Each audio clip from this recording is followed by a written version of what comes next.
Eso es clásico y es clásico de todas las novelas mexicanas inclusive. ¿Sí? Cuando yo hago un estancamiento del chi voy a estar generando consecuentemente pues calor, porque el chi tiene una naturaleza muy yang, recuerden ustedes, ¿sí? Eso ya lo revisamos. Y de alguna manera ese calor lo que va a tender es a ¿qué? Puede ascender, pero recuerden que el calor también tiene una gran posibilidad de generar un viento. Entonces, ojo con el síndrome raíz al final y al cabo, que es lo que estamos viendo paso a paso. Estancamiento de chi, presencia de fuego, fuego asciende, ¿ok? Pero es entendiendo un poco, miren, cosas muy sencillas.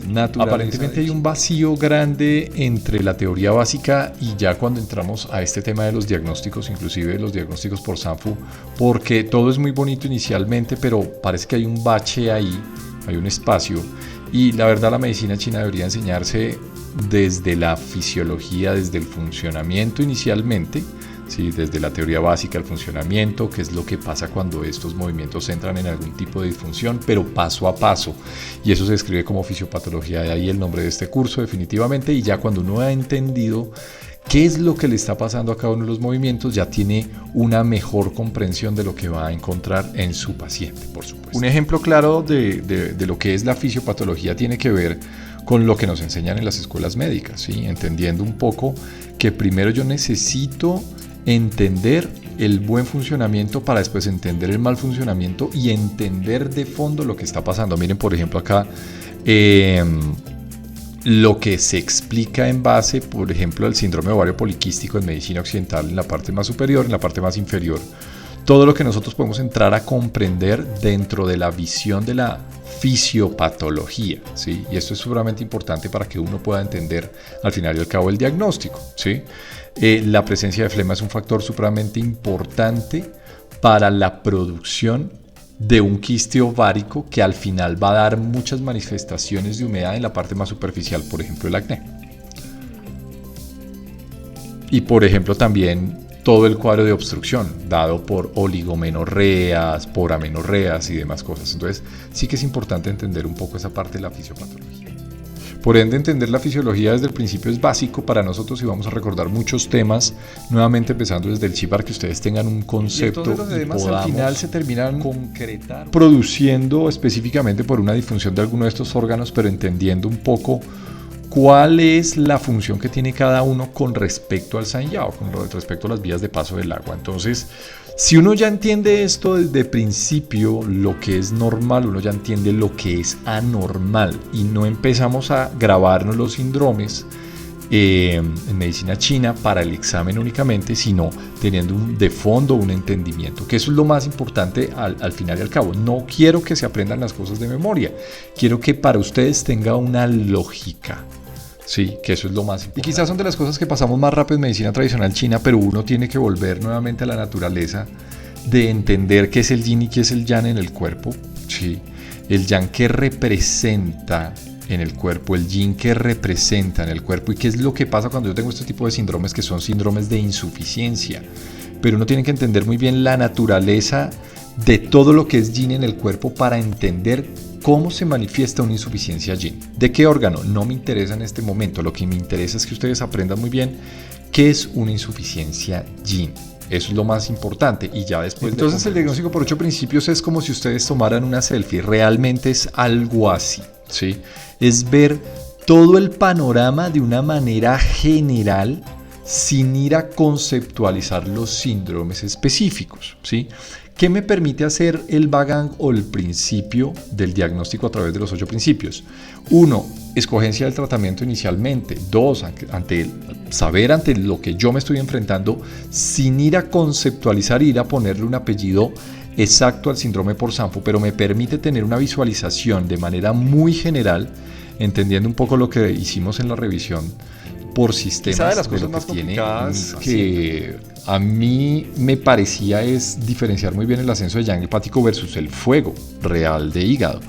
Uno porque el primero tiene de fondo una raíz de insuficiencia yin, otro porque tiene realmente un ascenso de yang. Mirando nuestras barritas, que ya ustedes aprendieron muy bien de esto. Y hay que aprender a diferenciar muy bien los síntomas, porque los síntomas pueden ser similares en su mayoría. Al final y al cabo tienen un ascenso de yang. O sea, el yang está más elevado que el yin. Pero acá hay unas manifestaciones, por ejemplo las hemorragias muy característicos, más en síndromes de fuego que en ascensos de yang. Entonces sí es importante entrar a considerar eso muy bien. Y además los síntomas, la intensidad de los síntomas también es clave. Por ende, para nosotros se vuelve supremamente importante, más que preguntar el síntoma específico, entender que para nosotros la revisión por sistemas tiene una validez muy grande porque nos permite, a través de las famosas 10 preguntas que hay en medicina tradicional china, ir despejando un poco de ese síndrome de exceso, síndrome de insuficiencia, si es de yang o es de yin, sin irnos específicamente al síntoma del motivo de consulta. Pero por ende tenemos que entrar a preguntar, y por ende es tan importante entender qué es yang y qué es yin en el cuerpo. Eso es básico y eso es lo que estamos revisando. Entonces fíjense en cómo se manifiesta. Entonces en toda la parte de la madera pues representa una insuficiencia yin inicialmente, y no necesariamente tenemos que esperar a que esté roja, pero esa falta de saburra ya nos tiene que estar indicando, ojo, porque tienes una insuficiencia de líquidos. ¿Dónde? En la madera. Insuficiencia yin de hígado. Nada que hacer. No esperen a presentar síntomas claros del calor. Sí, inicialmente lo vamos a ver así, posteriormente puede ser que cambie a un color rojo, pero no se les olvide eso, por favor. Entonces nosotros siempre definimos que el yin hepático se tiene que nutrir por un adecuado agua que viene desde el riñón, sí, el riñón yin, por supuesto. Sí, y eso nos permite, que el Jun fluya armónicamente. De alguna manera no podemos ser robles todo el tiempo, sino que tenemos que darnos el chance de ser vacíos como el bambú y permitir un poco la flexibilidad. Entonces la flexibilidad emocional inclusive viene desde la posibilidad que podamos suplementar un poco del yin renal hacia el yin hepático, una relación madre-hijo que es supremamente importante de entender, tanto para la parte física como para la parte emocional. Qué importante es poder ser flexibles en la vida. Esas de las enseñanzas más importantes que tiene la madera. Quizá los síndromes más famosos es este, ¿no? Entonces, entenderlo nuevamente, sí, como un síndrome, recuerden ustedes, un síndrome de exceso, ya lo hemos estado viendo. Mi propósito es trabajar con acupuntura y trabajar principalmente agujas en métodos de dispersión. ¿Para qué? Uno, para permitir que esa madera baje un poco su exceso energético o su estancamiento, que tiene una gran manifestación sobre la tierra que impide su movimiento, por supuesto. Entonces miren que tenemos muchos síntomas. Primero, para entrar a hablar de corazón, de síntomas de insuficiencia yang, la apatía, la fatiga, que ya lo vimos de manera global, que es una insuficiencia yang, ¿sí?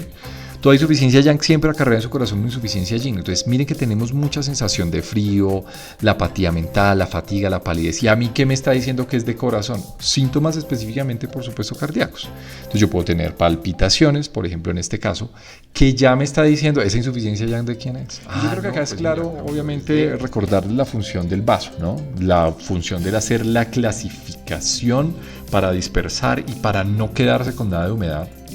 Y en el momento en que yo estoy introduciendo mucha alimentación yin, lo que estoy es desgastando el yang por principio. Si tú tienes un yang, le metes más yin, o pues lo que haces es sencillamente. Y nuevamente el ciclo yin yang, por supuesto, en los ciclos menstruales, en el ciclo ovárico, entenderlo nuevamente, una gran aproximación, una fase folicular mucho más yin, mucho más de lo que representa el yin, la oscuridad, pero también representa el crecimiento de un folículo, que en el día 14 pues obviamente vamos a tener una ovulación y una fase lútea muy de manifestación de una fase más yang. Obviamente el periodo de ovulación, un cambio brusco del yin al yang, muy dado por ¿quién? Por el movimiento que representa ese gran cambio del yin al yang, del agua al fuego, o sea, la madera. O sea, es importante, ¿sí?, para todos esos cuadros, por ejemplo, de fertilidad, mantener muy buen chi hepático que siga fluyendo a través del cuerpo, ¿de acuerdo? Pero esa es la razón al final.